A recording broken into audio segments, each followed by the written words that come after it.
This podcast represents the opinions of the hosts of the Laugh Cry Club and guests on the show. The content here should not be taken as medical advice and is for informational purposes only. And because each person is so unique, please consult your healthcare professional for any medical questions.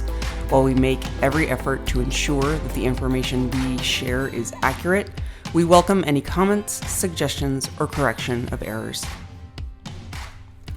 Welcome back, everybody. It is the Laugh Cry Club. I'm Joy. I'm Rebecca. I'm Chelsea, and if you are an imperfect human who laughs and cries, then this podcast is for you. Welcome. Welcome. We are 3 licensed therapists from all across the United States. Chelsea's in Alabama, Rebecca's in Texas, I'm in Colorado. We're here to just normalize being human. We have over 20 years experience each in mental health, wanting to make sure that everyone knows they are not alone and that we all laugh, we all cry, and we sometimes do it at the same time. So we share our laughs and cries every week, and then we go into the topic of the week, and then we'll tease our next topic. This week's topic is Mental Health Awareness Month. So we're going to talk a little bit about the history of Mental Health Awareness Month, kind of talk about how we're taking care of our mental health during this time. But as always, we start with our laughs and cries. So Chelsea, who is going first? Well, it's been a while since I've nominated myself for a laugh and a cry. So I'm going to nominate myself today. And this one is particularly dedicated to any women out there. So my cry was, I just hit a wall. Being in the hospital, I hit a wall, and that happens. And I was like pissed. Like everything was like, I was like irritable. Like, I can't fucking believe this is our life. I can't fucking believe like. It's been 50, how many days? We're like 60. We're in the 60s now. And I'm like, I feel like I've been making the best of this. Like I've been, showing up. I've been not showing up. I've been living there. I mean, so in my head, I'm saying like, God, I've done it right. Okay. I've learned the fucking lessons. It's been like 3 years. Like the suffering has got to stop. And I'm pissed. And I'm like, I don't know how much longer like we can keep going with not getting any good news, with not getting any reprieve from this, with just the relentless chaos of medical complications. So I'm pissed. I'm really upset. It didn't help that my kids couldn't come out for Mother's Day because my daughter was sick. And Chelsea. So I was bummed. Yeah.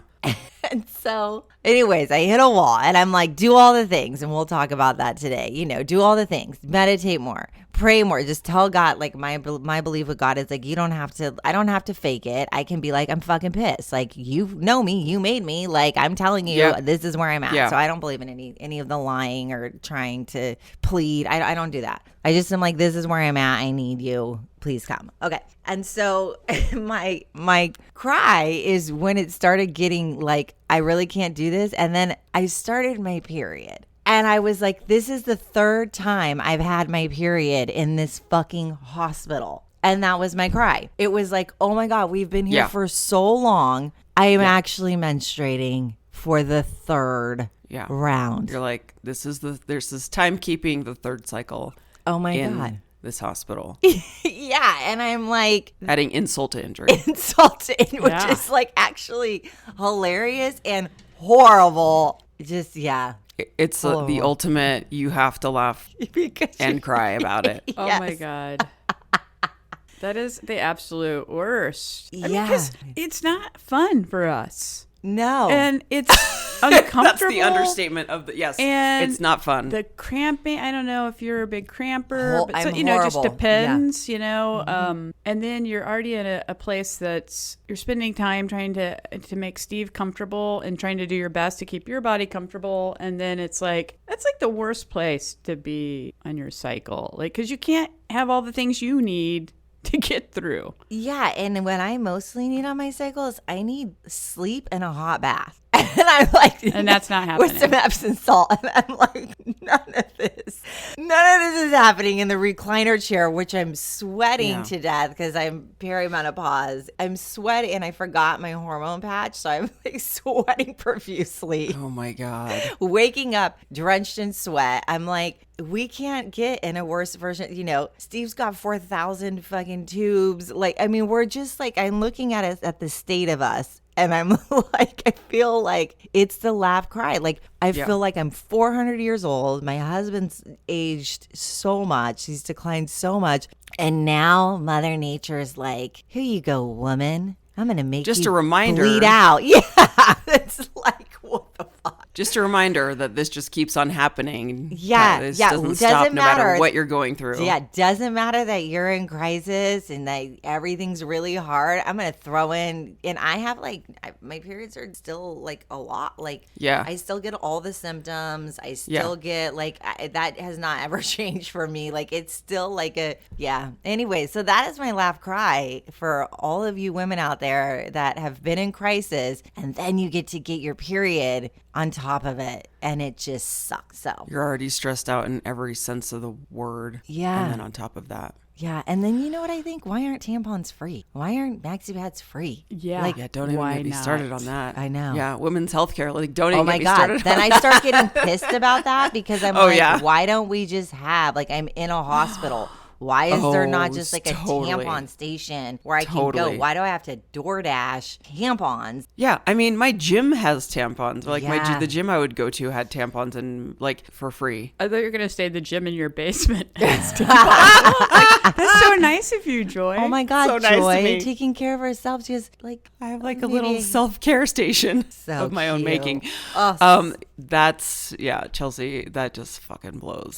So my laugh and my cry, that's what I wanted to share with our members this week. And with that said, I feel like Rebecca's got so much going on. Oh my gosh, you have like 5 beverages. Yes. You just had a protein shake. Now you have a LaCroix. Where's your Red Bull? You have No, you have it's so many Red Bull beverages. doesn't later. come till noon, but if you La were LaCroix. Okay, I'll make this real fast. I was why? once It's buying your this- turn. I'm passing it. Oh, thank you. Pass. I once was buying LaCroix at our local grocery store, and the girl checking us out was like, "Oh, you have some LaCroix," and she was referring to it LaCroix, and I was like, "Okay, I love it." And it happened to But be was during she American? yeah, she I guess. I mean, yeah. It wasn't like it's an kinda like accent. I'm like, No. Okay. She just was like somebody from Texas. And I was just like, so funny, but it was really tickled me because during a time period, it was like, I think it was right around the Paris Olympics. I had been doing this thing with croissant. I would say, croissant. I just was saying it around my house all the time. And we were just like repeating it to each other, like croissant. And it was just cracking me up. It's la croix. But anyway. I digress. Yeah, I don't have any cries this week. Yay. Yay. It's a Yay. great week. My laugh is I was tickled by it. It was funny. Everybody knows my neighborhood saga probably with these neighbors, the teen boys that live across the street and that are totally a menace to society. So my next door neighbor, we share a fence line with, like, they have the big dog Winston that you may have seen on a weather report. Is Winston the one that's like friends with your dogs? He's the big Great Dane. But Wasn't there one that one of your dogs would like go and yeah, like, talk when they to? were Okay. fostering. Yeah. Oh, got it. Okay, Yeah. Oliver loved her. They don't mind Winston, but occasionally Winston has a really deep bark and gets them going. It's like my dogs will be totally quiet out there minding their own business. They know they're over there, but Winston lets a big bark out and then they lose their mind. Yeah, totally. But Oliver likes to look through the fence. Like he watches the neighbor lady Creeper. sunbathing out there. Creeper. I mean, he is. He's a creeper.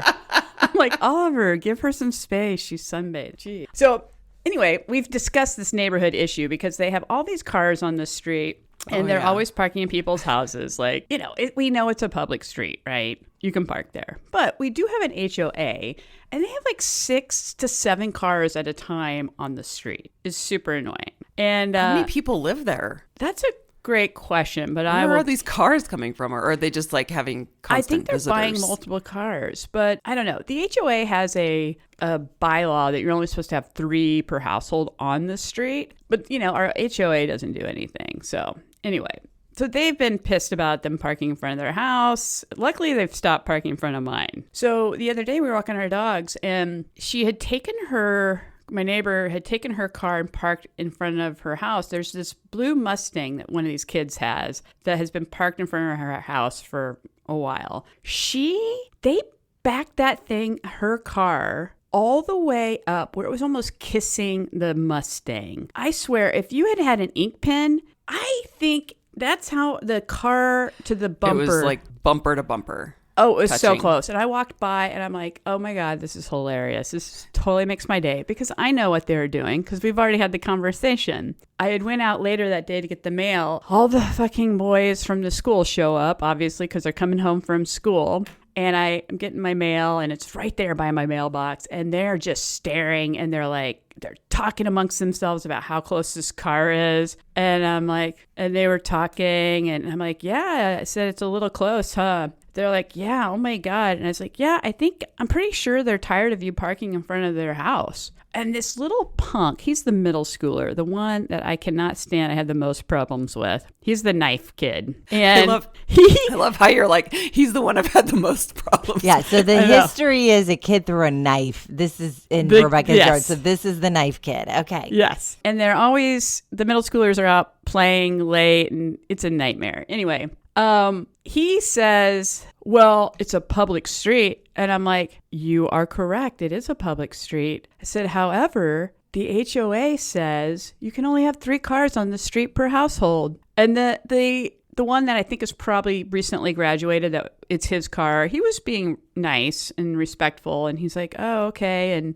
he was talking to me. And then the little punk kid was like, well, what are you supposed to do when you have 6 people in your household? And I'm like, maybe you move and you get a bigger house. Oh my God. Rebecca, that's what you said? That's what I said to this little middle schooler. He pisses me off so much. And then I said, newsflash, or maybe you park your cars in your driveway. Oh my God, this is so funny. You're like legit becoming like a teenage boy. She just arguing literally, back we watched with him. Rebecca go from like therapist adult to like Professional 12. to 12. Oh my God. That was my laugh. Hold on. Newsflash. It cracked me up so much because I really do feel like a kid at heart half the time. But I was Maybe like, you get a bigger house. my little kid heart was just bursting with, yeah, you totally told him. And the other kid that was older, there was like 6 of them out there. He was like, oh, okay, thanks for the information. I really appreciate it. And because I'm like getting into a shouting war with the probably the 8th grader that's a total pain in my ass. Like, yeah, I mean, he's just a mean kid. So funny. This And is I'm so like, funny. yeah. Does this take you back to like your early days when you were like working with juvenile justice or like? Well, I mean, I wouldn't talk to the kids like that. I mean, Rebecca would come in and would be like, newsflash, kid. Get your shit together. Yeah. I mean, I did want to have a kid that we were doing summer groups with, and God, I love this little kid, but he was just a little pain in the butt back in the day and always did stuff to irritate people. And I think I'd been hot with all these kids for days in the summer sun. And at one point, because he liked to lie and make up stories. And it's like, I am seeing it with my own eye. And I was like, are you calling me a liar? This reminds me so much of like an Adam Sandler movie where like, didn't he have a movie called Grown Up or something where he Yes. adopts some cute little kid that's like, you're like Adam Sandler and these are the kids that are like just just, a compliment. I love Adam I mean, Sandler. he's really great. it's Isn't a he? great compliment. I would love that. Yeah. But that's my laugh. It was cracking me up. I came in and told Robin, and she's like, oh my God. You know, the brain hijacks sometimes. And you do, I mean, I've done some crazy things that are like really embarrassing. I'm not embarrassed by it. Well, because I I've think done they it where should I've move. that's I think they should move and get a bigger house. Like, if you have 6 people in your house, like, let's figure this out. Like, Rebecca has no regrets. Hashtag none, no because regrets. this kid is a menace to society, as I'm saying. I'm actually doing everybody a favor. Yeah, you're saving the neighborhood. Yep. One conversation at a time. Yeah. We should, though, talk about at some point the things we've done, like reactionary things. Because I've done that too, where then I'm like, crap. I mean, this day and age, like I'm the type of person, if someone speeds by me when I'm walking my dogs, I'm like, slow down. Me too. In my neighborhood, I'm like, you should slow down. And then I'm like, I'm scared of everything because I feel like everyone has a gun and like is out to get you. But this is Texas. They do have guns. Yeah. This is like, fine. You're like, fine, bring it. But yeah, sometimes get my kitchen knives. after the fact, I'm like, God, Joy, be careful. Like, you just never know. But yeah. Oh no. Joy, I'm sending this one to you. Oh my goodness, I love it. Let's see. So my laugh this week is pretty cute. SNL had a skit that was around, I think everyone has seen this meme or GIF or whatever, where there's dogs in a theater and it says like, these dogs are training to become service dogs and they have to like sit for a full movie as a part of their training. And it's like this cute, I don't know, theater with all these dogs in chairs. It's very adorable. I hate to burst everyone's bubble, but that is actually not a part of service dog training, nor do they have to be required to sit and watch a movie because it's not realistic to expect a dog to do that. But anyway, I digress. It's still cute. I'm going to let people have their fun and not be a fun killer. But so SNL took that meme and they made a skit out of it where they did this skit around a play where there were dogs, service dogs in the audience. So it was like the whole audience was service dogs, right? And the play was really, really, really bad. And so dogs kept leaving because the play was really bad. So they kept like cutting to this, dog that would be like putting his paw over his face and leaving the theater. So that was really cute. But the kicker was they mentioned at the beginning that they're like, we have an audience full, like this was part of the skit. And Bowen Yang was like the guy who was announcing the play or what have you. He was like, and we have an audience full of canine companion dogs to watch the play, blah, blah, blah, blah, blah, right? So then the skit goes on and there's people with like canine companion shirts on. Our community completely blew up, bananas bonkers. Like we didn't know that they were going to use that name. Wow. And so we were like, everyone's freaking out around just the exposure of like, I mean, even though the skit was kind of like, leaving some things to be desired, it was cute and it got a lot of exposure around canine companions, right? Okay, so that was like thing one. So everyone's all excited in my community on the Facebook groups. Everyone's posting this SNL skit and they said canine companions and oh my gosh, they had canine companion shirts. And so everyone's happy. So then canine companions, they just took this and like ran with it, which was genius on their marketing side of things because they were like, let's take advantage of this momentum and just keep it going. So what they did, and I'll post this on our stories after this episode releases, but what they did was they made a reel of service dogs and they had all the dogs like running around grabbing popcorn, opening a refrigerator door, grabbing sodas and lining themselves up on a couch and watching the SNL skit. And these four canine companion dogs were like watching the SNL skit. And they were like, these canine companion dogs are watching themselves. And it was so heartwarming and so cute. So that was like my laugh because I was like, oh, that like makes me really happy because again, any awareness around the agency makes my heart just sing. So that was my laugh. Hold on, I want to say something, Joy. Yeah. So did you post that on one of your stories? So I saw that on your social media, not knowing any context, not knowing the SNL, not knowing anything. And I was so moved watching the dogs do the chores, like watching the dog. Isn't that cute? I mean, it's more than cute. It was cute, but to me, and maybe it's because of where I'm at with my husband right now, who's not ambulatory, who can't like even get a cup of water for himself. Yeah. I was like, to think about somebody being ill or being blind or having some sort of disability and having this animal, and they're so eager in the video, they look so eager like, hey, here I am, like, yeah, here, let me flip that light switch, let me get you this remote. I was moved to tears and I didn't know any of the context of it. So I think just like that awareness, shout out to Canine Companions for like picking up on that and like having that like really creative way of showing. But man, I was just like I know what a service dog is, but when I think because too, the vulnerable place that you're in with Steve, like makes you realize how much of an impact a service dog could have on someone's life. That is, and when you do see it, and that's why it's the visual for me, because I've had people in my practice who've had service dogs who bring in their dogs. Like my dogs were emotional support dogs or therapy dogs. Sorry, when I had my business, but it was the watching them do the behavior. And me knowing now how like my husband cannot do those like my husband cannot flip on the switch light, cannot get up to turn on a switch light, could not grab the remote. I would have to do that for him, right?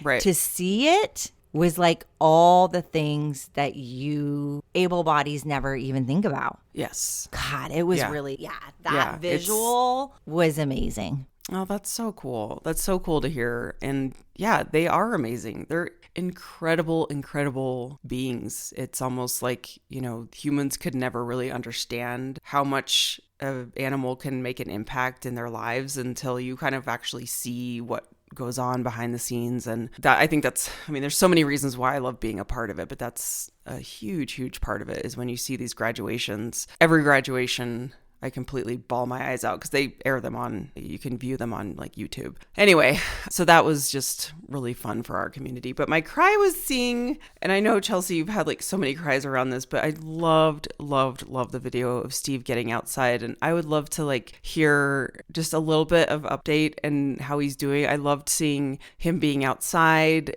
I'm sure it took an act of so many things to get him outside, but then to also see his sweet, sweet friends come over and like you posted videos of them like shaving his beard and it just like, and he was awake and I was like, oh my gosh. And so that visual, I like sent it to my mom because I have so many friends you don't know that are invested in like, because I'm always like, keep saying prayers for Chelsea and Steve. And I have friends in my life that don't know you, but like, they're like, how's Steve doing?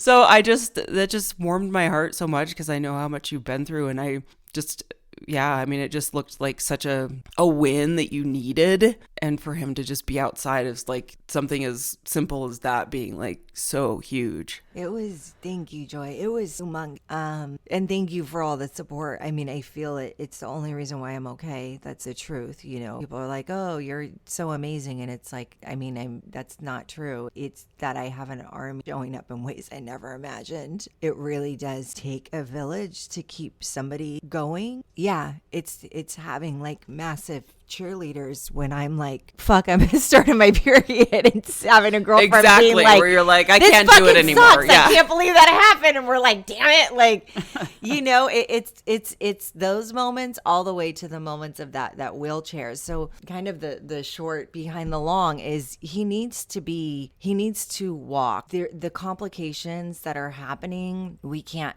do. A lot of it is just going to be his body learning to heal, but if we can get him moving, that helps to like wake up his bowel. He has an obstruction from inflammation, so we need to start and he can't eat, so he can't get protein, so he's lost muscle. I mean, so there's all these things.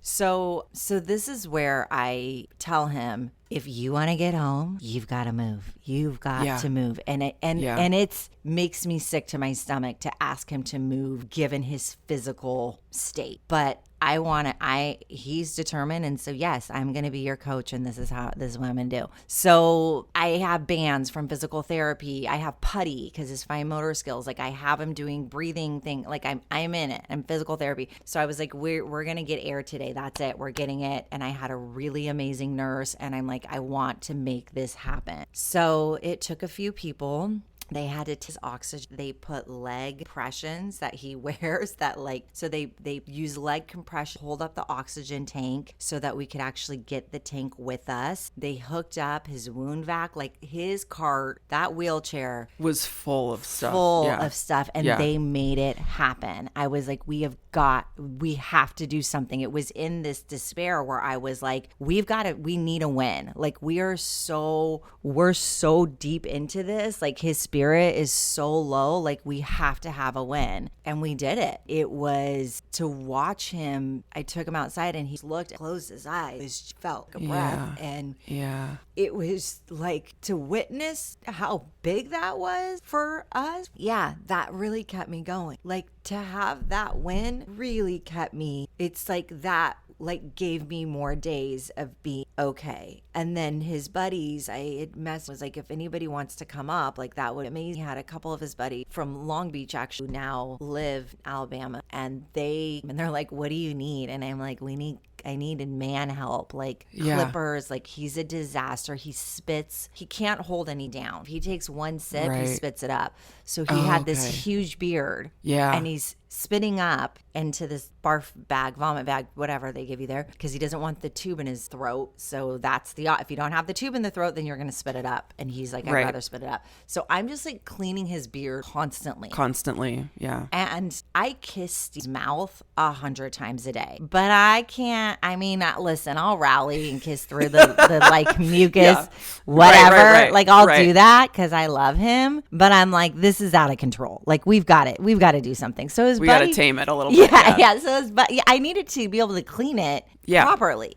Like, Yes. Yeah. And I can't. Well, just a little more manageable.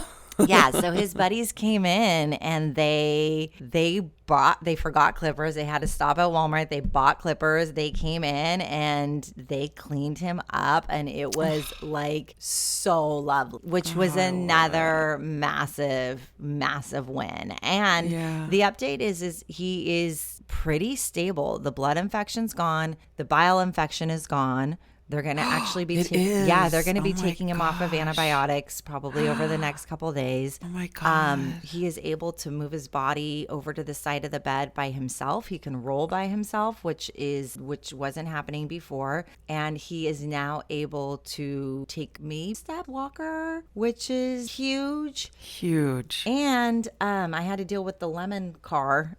If anybody remembers that, the Oh, yeah, brand the new car that I lemon. bought. I was so stoked about that. Turned out to be a fucking lemon. I had to physically be in Mobile to sign the papers, and I kept pushing everything off, and they're like, oh, okay, like you need, like you've got to do this. So I talked to the medical team and made sure he had extra care, and they're like, he's okay, like he's lucid, he's stable, blah blah blah. So I came home Wednesday night and I go back today, but he's able to call me on the phone, which has never happened this whole time. He texted me today that he needed nail clippers, which was like huge. Like he's thinking about. Gosh, yeah. He's definitely lucid and aware. Yeah, he's like, That's what's huge. going on with Yeah. my nails? Like, this Right. is not Yeah, okay. yeah. So we're having some stability, and we're talking about rehab, like to go back and have all those different things, but we are getting there. And for the first time. For the first time. Yeah. Yeah. Oh, it's huge. it just makes me so happy. So thank Oh you. my God. Thank you for your And his little prayers.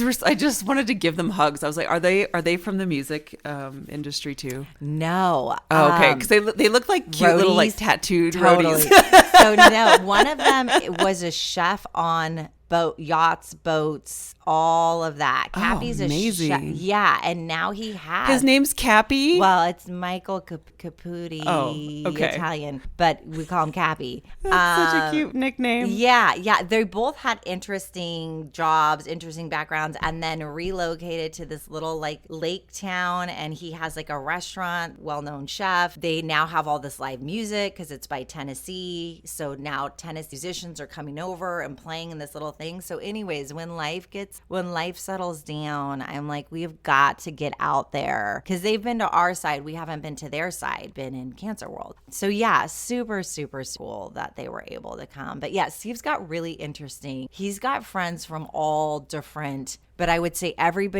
nobody really, I don't know if any of his friends have regular jobs. Everybody kind of does something where you're like, wow, that's Yeah, really that's what? so You live on cool. like a yacht and cook for people? Like what? That's Yeah. like amazing. Yeah. Yeah, it's interesting. I think Cappy did that for like fishing, like people who like do like the fishing. I don't know. I don't know. yeah. But really Yeah. interesting. And they've known each other since Long Beach days, which is like, 20 years ago. That's so cool. All right. Well, thank you everyone for the long extended laugh and cry today. We just needed that to happen, which is great because we can transition into talking about Mental Health Awareness Month. Sometimes we just really need to talk things through and take care of ourselves. So Mental Health Awareness Month, here we are. It's so funny because every time I think about this, I'm like, everyone will say, well, isn't every month Mental Health Awareness Month? I'm like, yeah, but when you shine a light on something, it just makes it more known. I mean, we always want to be aware of mental health, but I did a little Googling as far as the origins. So just Yeah, a you brief little did. history lesson, because I love to know where things come from. I always want to know the history. I always want to know like the palace intrigue of everything. You'll be surprised to know, I didn't know this, that the movement for mental health dates back to the early 20th century. Did you know that? So I guess there was a guy named Clifford Beers, which I love that last name, Beers. Like an actual beer. A formal mental patient, which I'm thinking like mental patient. That's so funny. They use that language. Published a book called A Mind That Found Itself in 1908. And Wow. the book exposed the inhumane conditions in mental institutions and advocated for reform, which is super, super cool. Like, as we know, people with mental health issues were not treated well. There were things called like insane asylums. It's just like you were kind of sent away to just be locked away because you had a mental health issue.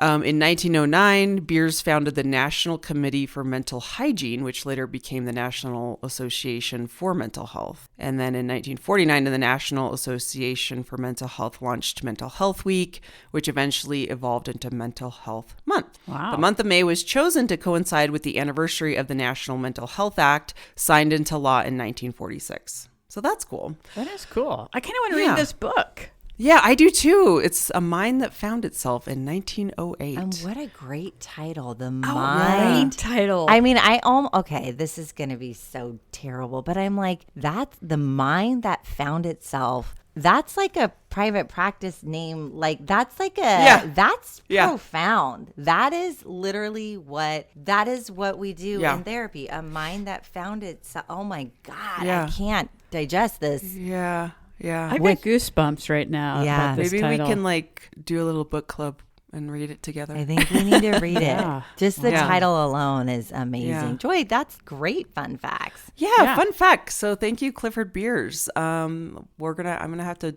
dive deeper into that. So, obviously the goal of Mental Health Awareness Month, we want to reduce stigma, promote access to mental health services. I think it's just been, with the current administration, things being taken away for support with mental health and really a lot of things, I think people are really struggling even more. So I think Mental Health Awareness Month is even more important right now. But I think something that we just want to model in this episode in the spirit of Mental Health Awareness Month is personal self-care and how we are showing up for ourselves. We hear about self-care. You see it on social media. You see memes that have quotes on them about how to take care of yourself, but sometimes that just doesn't resonate for me. And I think it is so important for us to just share what self-care or mental health practices you're prioritizing, because some things change, Chelsea, as you know, like things are changing, seasons of life. Self-care for you right now is like waking up and putting on makeup, or like you said, you're like, I'm putting on perfume. Like that is something that you may have done in the past second, like not even thinking about it. And now it's like you're making sure that you're doing something like that to take care of yourself. So let's talk about spotlight of like what self-care practices you're prioritizing right now in this season of your life. I think we should define self-care. What do y'all, I think when we Do it. Okay, so this is not like a textbook definition, but if I'm describing self-care to a client, these are acts of taking care of yourself. And these are also like being responsible. Sometimes it's paying your bills. It's like doing the things that you need to do to take that kind of off your plate. Wow, really therapeutic. Off your plate. There it is. That's the definition, guys. Self-care. Yeah. Take the off your plate. And so when people think of self-care, they'll say like, oh, I don't have time for a bubble bath. I don't have time for a massage. I don't have time for, okay, those are like great. Those are also self-care activities. But sometimes self-care is getting up and brushing your teeth in the morning because you don't want cavities later on in life that are going to cause you more anguish and pain in your life that's already hard. So self-care can be, I would say, like taking the next right step and taking care of yourself. That's a lot of it. And so people go like, oh, I need to come up with this plan. It's like, no, we need to do the next right step to take care of yourself. So if you're in crisis, your next right step might be to just take a breath. That is a huge act of self-care when you're holding your breath and your body's getting stressed out because your body's constricting, right? You're not breathing properly. And people are like, wait, that's it? Like self-care is a breath? In that moment, self-care is a breath. That's that key. So I want to bring it down really big, and then we can go with like the big fun stuff that we like to do in our lives. Yeah. But I want to normalize that sometimes it is like, I have like a body spray on my desk. Like it's just spraying this smell because it brings me a little bit of joy, right? It doesn't have to be huge. So I want to make sure that you give yourself credit if you're doing even the smallest thing like opening mail when you don't feel like doing it. Yeah. Yeah, because you're worth it. I'm glad you said that because it's really self-care is about taking care of your basic needs. Like kind of Maslow's hierarchy, right? Like those, Right, yeah. what are those basic needs? Because I was just thinking even about like people that don't have access to a bubble bath. They don't have access to a massage. Like I'm thinking about people that are unhoused in this country and like how do they even do self-care? And it's like even making sure they have a place to sleep tonight that they feel somewhat safe at, or they found clothing of some sort. They are finding, you know, they're going to some place for food. Like they're just tending to their basic needs all the time. And it's like even thinking about that, I think we miss that all the time. And like that is important to our self-care. Yeah. And then we go into this like, oh, I'm not caring for myself enough because I don't have the time. I don't have the finances. I don't have the resources. I don't have the support, right? Like maybe a single mother with like kids, like you get into that. And then there's almost like, I'm never going to be able to do self-care. You're never enough, right? It's Yeah, never enough. I can't do it. I'll just not do it. But Yeah. you are doing it daily. You are. And then, I love that. So we want to be intentional. That's the difference. So if I'm with a client, I'm like, the difference is to be intentional. So if I get up in the morning and, okay, here's the simple thing. I woke up 3 minutes before our podcast today. 3. It takes 90 seconds to heat up a cup of coffee from the old coffee I had yesterday in the pot. And then I was like, oh, I bought colostrum yesterday to bring with me to the hospital. Like it's just like a little bit of like nutrition, right? And putting that scoop in, done. Self-care. I did it. I got my coffee. I'm on this Yay. call. And yeah, so it's being intentional. Like what's one little nice thing I can do for myself? I don't need to skip so I can be super early by 1 minute on this podcast, right? Like take the extra second to do the thing. I was wondering, like, maybe this is a good place to do like a rapid fire round, like ask us all like a couple of questions on like, just to, you know, we don't have to get into the nitty gritty, but pretty quick. Like, so what is one thing you've let go of to protect your peace? Joy. Mine would be letting go of, how do I put this really quickly? I'm like, now I'm in pressure to say it fast. No, but I would say like to say it succinctly is to not let the like negative energy of others get on me. So that's just something where I'm like, I don't need to feed into this. I don't need to, whether it be work related, whether it be relationships related, whether it be family stuff related. There's been so many things that have been loud and clear this year for me that have shown up. That's like in the past, I think I would like let it get me in a tizzy. And now I'm like, I don't need to do that. I'm protecting my peace. So I don't worry about it. I'm not saying I like don't try, but it's more about like, oh, I don't need to get involved in this energy because this is not like, I don't need to take that on. Joy, it's Awesome. called Not My Monkey, Not My Circus. That's what you're Thank doing. you. Yeah. 1000% Not my I'm monkey, doing not that. my circus. That's the boundary. Love Or it. not your rodeo, too. Not my rodeo. No. But I feel like there's times when other people's anxiety, I feel like I have to like join in on that. Or if I see a problem that's going on with like family drama, I'm like, I got to get in there and try to figure it out or help. And I'm like, oh, I can't do that. Like no one's going to change. So like I need to come in and just distance myself and take care of myself and control what I can control. Chelsea, how about you? What have you let go of to protect your peace? So I've let go of shoulds. There's no more shoulds for me as much as I can. Not I should be doing this. I shouldn't. I should. No, you're doing whatever it is that you need to be doing because that's where you're at. And then the other thing is, and this is something I'm really working on, is not taking things. Ooh, good. Yeah. What others say or do is not about me, and it's none of my business. And I'm really remembering this, right? That's I awesome. feel like so many people out there need to hear that. Hey, everybody out there, remember what other people say and do is none of your business. What other people say about us is none of our business. Like it's none of your beeswax. None of your as beeswax. my kid self would say. Yeah, and it's not personal. Like stop. Like that's where I'm at right now. Like if there's somebody who's, I mean, I'm dealing with massive amounts of people in the hospital because we have so many helpers. Anybody who like I feel even the slightest bit off with energetically, I'm like, be kinder, Chelsea. Be softer. Like I'm being very intentional with not because my response I want to have is like my husband is sick. You like I don't care if your day sucked. Like you fucking show Yeah. up and do, like I get into that, like wanting to like take, like personalize it. And I'm like this, and we've had really good care. We've only had a few things that have kind of been off, like the whole time when there like only a few like helpers that weren't great. But I'm like, this is not personal. Like, don't personalize it because I'm emotional and because the advocacy wants to come out. I'm working on the connect and accept. And then I have to be just hyper vigilant about taking care of him, if that makes sense. And then anything else. People say weird things all the time. They say things and you're like, wow, can't believe he said that. But now I I'm just actually like, said that. yeah. And I'm like, I can't like, yeah. And I'm just like, okay, let's Like, not take it in. I think you dropped something. Oh yeah, that was your filter you dropped. Yeah. So for myself, I protect my peace because I've learned this thing probably in the last 8 months of similar to what you're saying, Chelsea, is like recognizing when it's somebody else's stuff and not mine. Like that has been a really great lesson and that has helped me so much, so much. That's such a good one. Yeah. So Chelsea, question for you. What is your go-to comfort show, song, or book or podcast? Go. Okay, so podcasts would be anything I can, it's not a podcast. I would say meditation, any meditation. I go to meditation. That is my go-to. I love Gabby Bernstein. I love her meditations. And any meditation, music, chanting, spiritual, like monks, sound bowls, like high vibration beats, like all of that. I would say anything that's body, nervous system. And then right now I really like the Gaia app.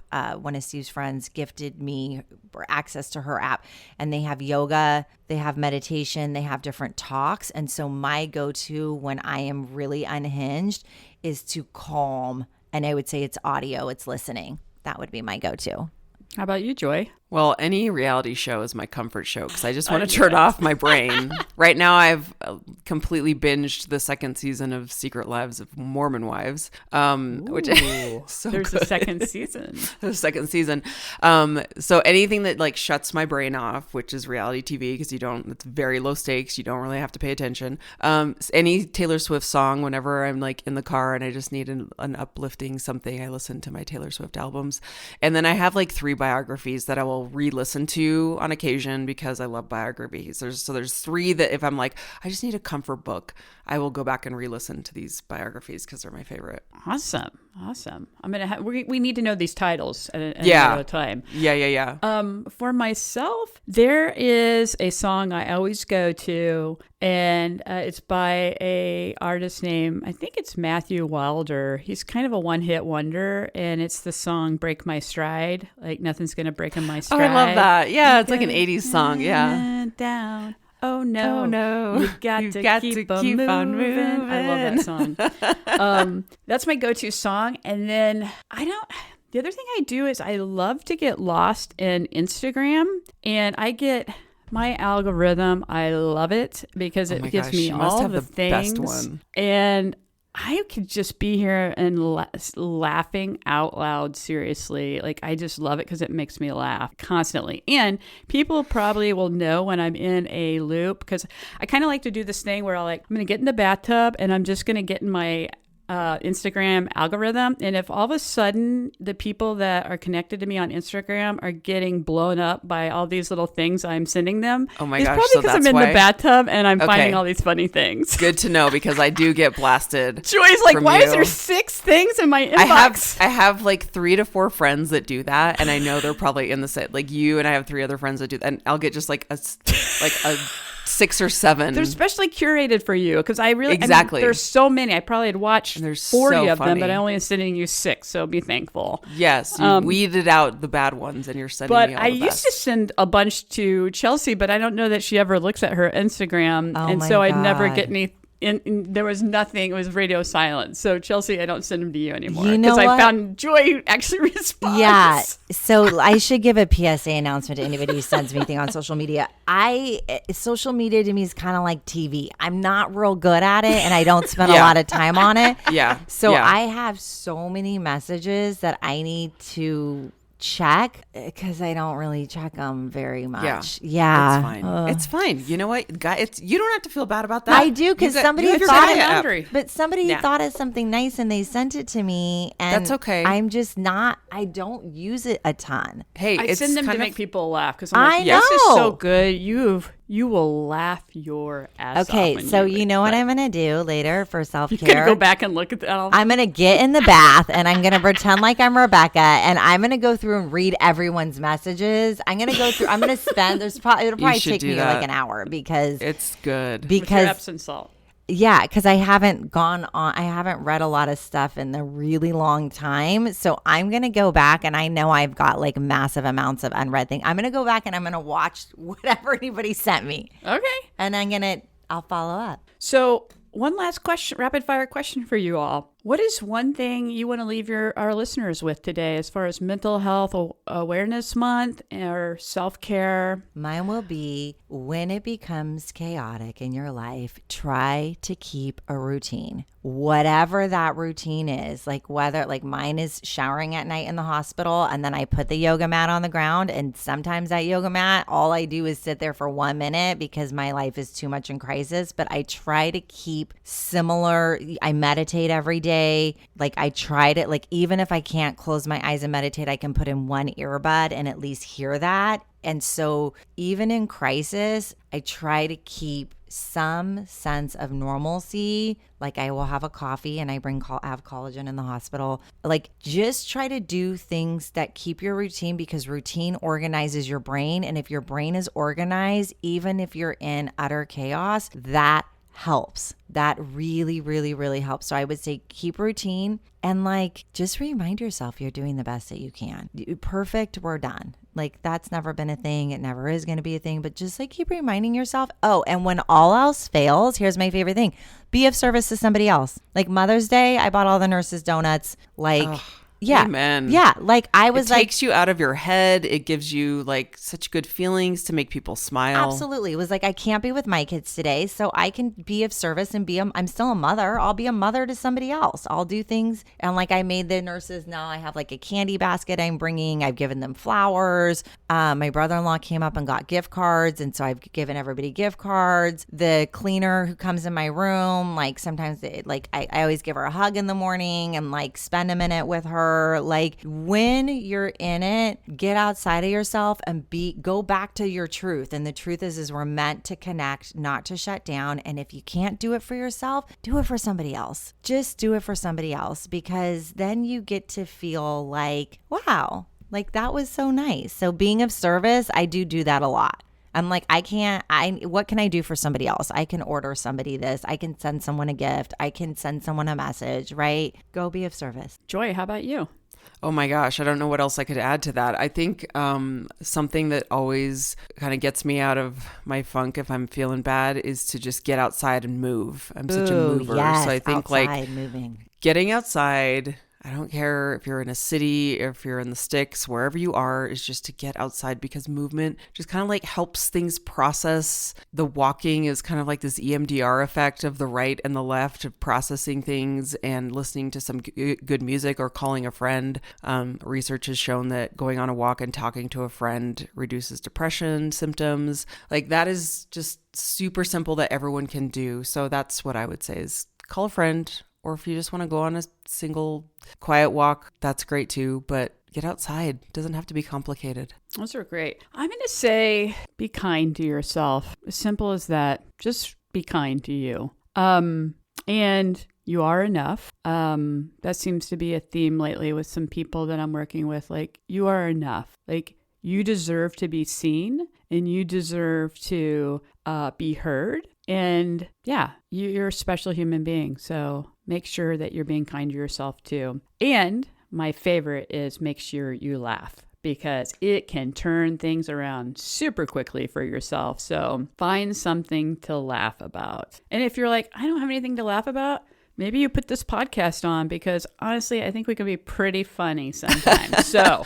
or send us a DM and Rebecca will send you I a will funny send you reel. funny reels. If you want some funny stuff, just DM me. Or hey, if you're like, Rebecca, I want a pep talk, I'll send you one. Yeah, but you gotta sometimes we need that. ask for it. And that's the other thing. Ask for what you need. Ask for what you need. Yes. Ew, That's what I would I'm leave our still listeners learning with. that. Ugh, it's Yeah, so hard. I I'm know. getting bad. I'm so much better at it. But yeah, Rebecca, I love what you said. I want to just have, when you can do nothing at all, remember you're enough and have that self-compassion. When I was in that like anger, whatever, and then I started judging myself, like, what do you have to be mad about, Chelsea? Like, look at your husband. He's not being pissed and he's going through this. And then I turned my voice to self-compassion and was like, this is really hard. Like, you are doing a great job. This is so hard and you're here and you're doing it. And I talked to myself nice. It immediately calmed. And that is something that we have to learn how to do, is to be nicer to ourselves, because We're so hard on so ourselves. hard, so mean. Oh, So maybe even just like a simple tip too is like, be careful of how you're talking to yourself. And if you just catch yourself being mean to yourself, I don't know, listen to our podcast, listen to our Yeah. voices Or instead. maybe get a Post-it note and write yourself a little love letter. It doesn't have to be big. Like maybe it's a sentence of a love letter to yourself. dear Rebecca, you're crushing it in life. That's Dear, also my pep talks I give myself. dear so. Joy, your sweetness is bringing joy to others. Dear Chelsea, you are a ray of sunshine in this world. You are. Oh, all of you. All right. Well, thank you everybody for tuning in this week. Next week, we're going to kind of go back to a few episodes back when Chelsea was like, I want to dig into this competitiveness. So we're going to talk about competitiveness. Joy and Rebecca are going head to head. We're going in head to head. competition. They are, And and I'm the moderator. someone's the gonna win. moderator. I can't wait. Oh my goodness. So thank you guys so much for supporting the podcast. You can always reach us at Laugh Cry Club on Instagram, laughcryclub@gmail.com if you have a question or have a topic that you want us to cover. We are just so grateful that you're here. And the best way to support us is to share with a friend who just needs to laugh and cry. In the meantime, take care of yourselves and we will see you next week. See ya. Happy Bye. Mental Health Month. That's life, baby.